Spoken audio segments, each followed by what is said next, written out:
India, China and Pakistan, Indian economic development.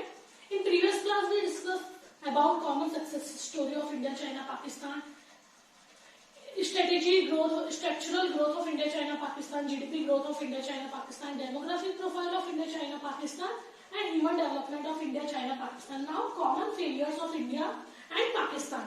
Number 4, the relatively inward-looking economic policy and high protection to domestic industry did not allow India and Pakistan to take timely advantage of globalization. Inward-looking trade strategy means policy of import substitution, or we can say policy of protection of domestic industry. So, both the countries, India and Pakistan, did not allow India and Pakistan to take timely advantage of globalization. Did not allow India and Pakistan to take timely advantage of globalization due to inward-looking trade strategy. Inward-looking means policy of import substitution, or we can say policy of or protection of domestic industry through foreign competition. Number 2, the mindset of politicians had not indicated a progressive change. और जो mindset था politicians का उसमें भी कोई ऐसा change नहीं था. Mindset of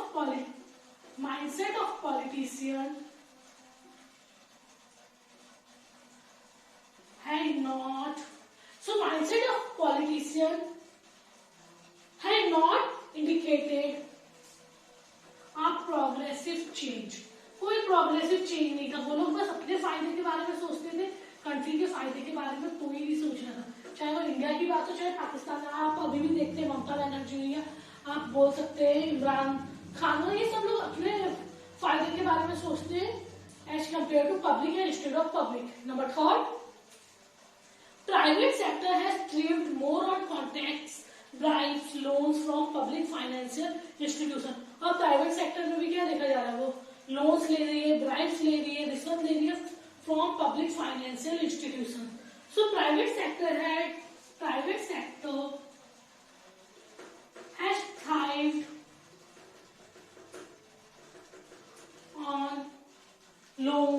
thrived on contracts, bribes, loans. और ये किससे लेंगे? From public institutions. Number 4, higher fiscal deficit in both the countries. Fiscal deficit means when government expenditure are greater than government revenue और government income. तो हम दोनों country में देख रहे थे कि गवर्नमेंट की एक्सपेंडिचर तो ज्यादा और गवर्नमेंट की इनकम बहुत कम है. तो दोनों ही कंट्री में हम क्या देख रहे थे? Higher fiscal deficit. और जिसके कारण हमारी कंट्री क्या थी? लोन्स में डूबी हुई थी. चाहे हमारी कंट्री हो चाहे पाकिस्तान, दोनों इसमें लोन्स में डूबी हुई थी because of higher fiscal deficit. Higher fiscal deficit में when government expenditures are greater than government revenue due to huge borrowing by the government, private capital formation has failed. और जिसके कारण इन्वेस्टमेंट हो ही नहीं रहा था गवर्नमेंट के थ्रू, क्योंकि वो अगर पैसा आता भी था तो जो फिस्कल डेफिसिट था उसने दूसरी कंट्री से लोन लिया था, वो पैसा लोन चुकाने में लगा देती थी. Clear? Number 4, large proportion of tax revenue is spent to meet defenses, expenditure and internal debt. और कोई भी ग्रोथ नहीं हो रहा था अगर टैक्स आ भी रहा था. और टैक्स रेवेन्यू कहाँ खर्च कर दी जा रही थी? Tax revenue spend on defence and debt. जो भी टैक्स आ भी रहा था तो हम डिफेंस पे और जो हमने कर्जा लिया हुआ है उस पर खर्च किया जा रहा था. चाहे इंडिया की बात की जाए चाहे आप पाकिस्तान की बात करें, अगर टैक्स से इनकम आ भी रही थी तो वो कहाँ खर्च हो जा रही थी? डिफेंस पे और डेट पे, जो अपना कर्जा उस पे. Number 5, deficit urban services are a big hurdle in the process of growth and development. अभी भी इतना डेवलपमेंट के बाद भी हम देखते हैं अर्बन एरिया में इलेक्ट्रिसिटी, वाटर सप्लाई, ट्रांसपोर्ट अभी भी कैसे अच्छी प्रॉपर कंडीशन में नहीं है, जिसके कारण उनकी कमी है. डेफिसिट मीन्स कमी. So deficit urban services are a big hurdle in the process of growth and development. Deficit means कमी. Deficit urban services are a hurdle in process of growth and development. In process of growth and development. Number 6.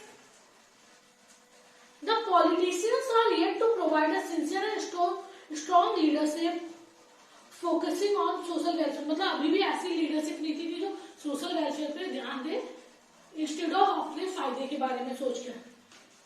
And a wide lag between the formulation of policy on the one hand and their मतलब policy बनाई तो जाती थी, formulation तो होता था पर उसे इम्प्लीमेंट करना या आप बोल सकते हैं इम्प्लीमेंट करने में बहुत ज्यादा प्रॉब्लम्स होती थी, उन्हें लागू करने में बहुत ज्यादा प्रॉब्लम होती थी, इंडिया में भी पाकिस्तान में भी. So there are some common problems in both the country India and Pakistan. Number first, tax revenue जितना भी आता था वो सारा डिफेंस पे खर्च हो जाता था या डेप्थ पे खर्च हो जाता था, उसके जिससे कंट्री का ग्रोथ एंड डेवलपमेंट नहीं हो रहा. अभी भी अर्बन सर्विसेज डेफिशिएंट थी. हायर फिस्कल डेफिसिट था means when government expenditure are greater than government revenue. Politicians अभी भी अनस्टेबल थे, आप बोल सकते अपने फायदे के बारे में सोच रहे थे एज कम्पेयर टू दूसरे के फायदे, या आप बोल सकते हैं as compare to other.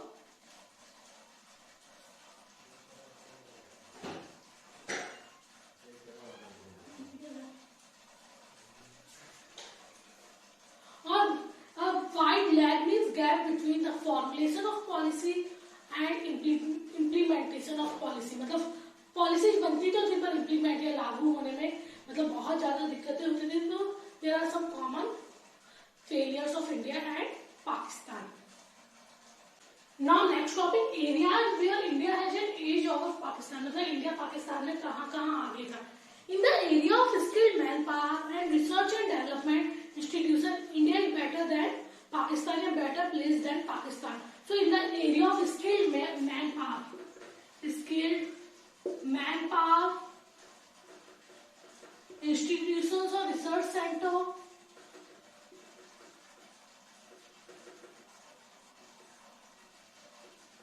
India placed better than Pakistan. India placed better than Pakistan.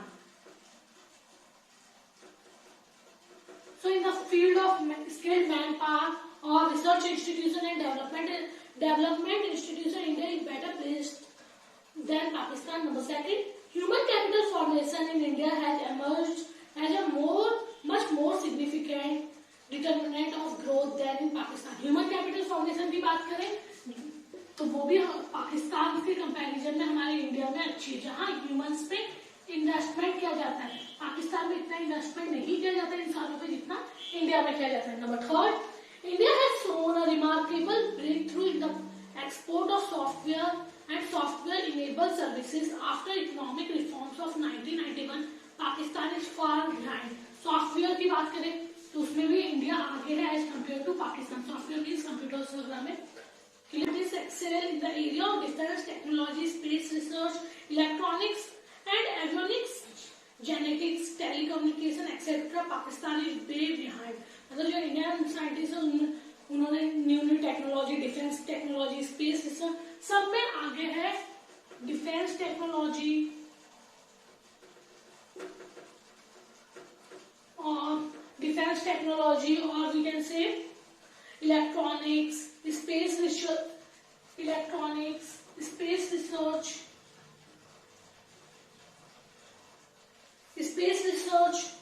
और telecommunication etc. Pakistan is way behind. मतलब यहाँ भी इंडिया आगे है. The number of PhD produced by India in science and engineering every year is higher than the entire stock of PhD in Pakistan. जितनी India में engineering और science से PhD होती है हर साल, उतनी अभी तक पूरे पाकिस्तान में इतने सालों में नहीं हो पाई. मतलब हर साल 5000 समथिंग लोग कितने होते हैं PhD होल्डर्स होते हैं इंडिया में, इतनी अभी तक पाकिस्तान में इतने सालों में भी स्टॉक नहीं हुआ है जितना हर साल हमारे इंडिया में होता है. तो number of PhD produced by India is much more than Pakistan. PhD holders are much more than Pakistan.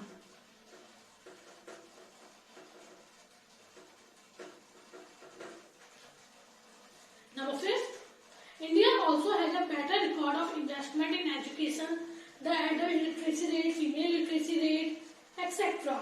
as compared to Pakistan. So India also has a better record of investment in education, better record of investment in education, like female literacy rate or literacy rate or adult literacy rate. So India has also a better record of investment in education as compared to Pakistan.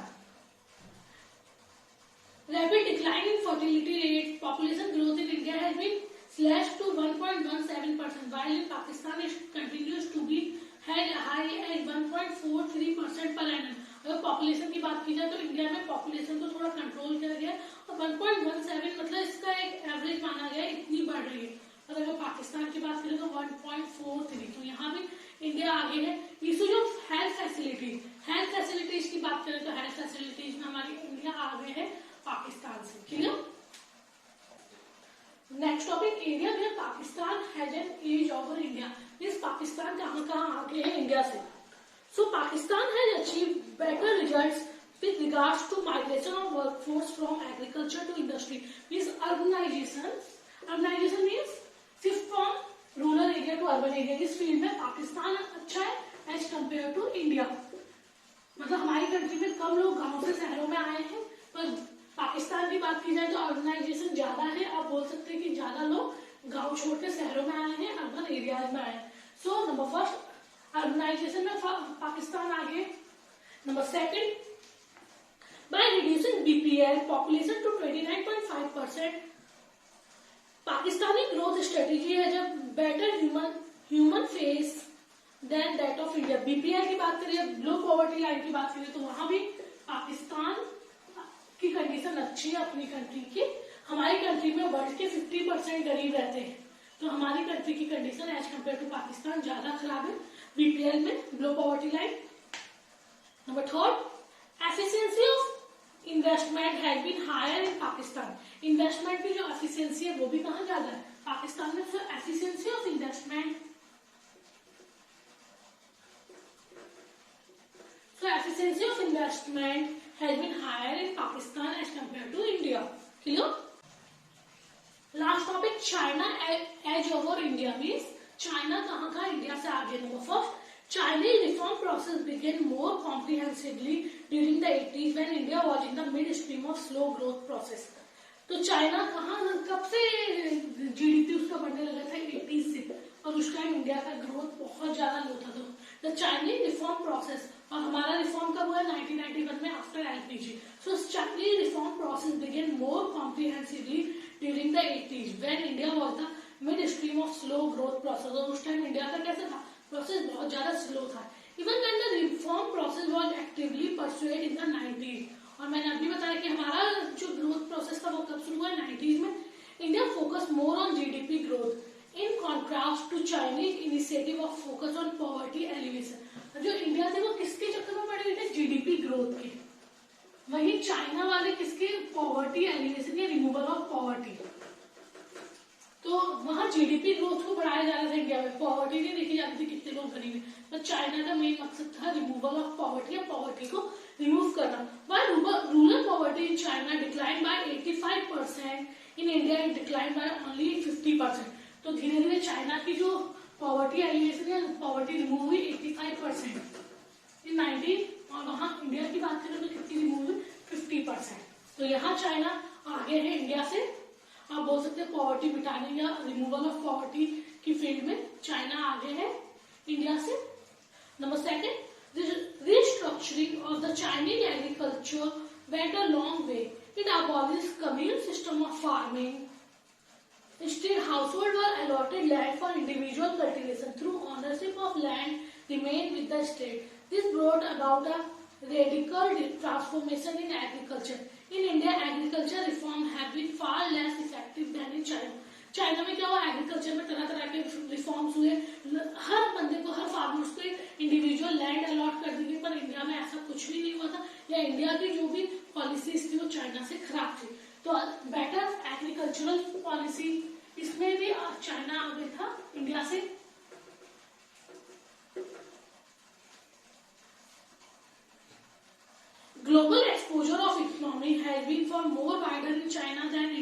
China पूरे world से ज्यादा connect होता है as compare to India.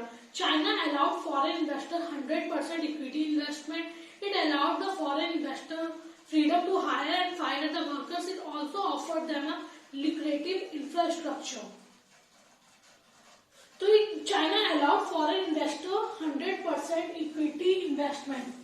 तो foreign investor को 100% equity investment, तो वो 100% अपने शेयर्स अपनी इक्विटी क्या कर सकती है, इन्वेस्टमेंट. हायर एंड फायर का कि भैया वो किसी भी वर्कर को हायर कर सकती है और किसी भी वर्कर को निकाल सकती है. China was liberal in allowing FDI और फॉरेन डायरेक्ट इन्वेस्टमेंट में चाइना ने ज्यादा फ्रीडम दिया था as compare to India. In all these respect India remained far behind, और इन सब में इंडिया बहुत दूर थी. As a matter of fact, India has been providing protection to the labor-intensive segment of the economy. क्योंकि इंडिया में इतनी पॉपुलेशन थी और चाइना में क्या हम बोल सकते हैं कि जोग्राफिकल एरिया ज्यादा था, पर इंडिया में वो भी नहीं था. तो लोग ज्यादा लेबर इंटेंसिव टेक्निक्स का यूज करते थे, means more greater use of labour than capital. But in China greater use of capital than labour. Clear? It is due to these facts that China has emerged as the second largest economy in the world. और हम ये कह सकते हैं कि China second largest economy है, भाई India का तो कहीं नंबर ही नहीं है अभी. So second largest economy in the world. Clear? Thank you. Chapter complete, book complete. Thank you.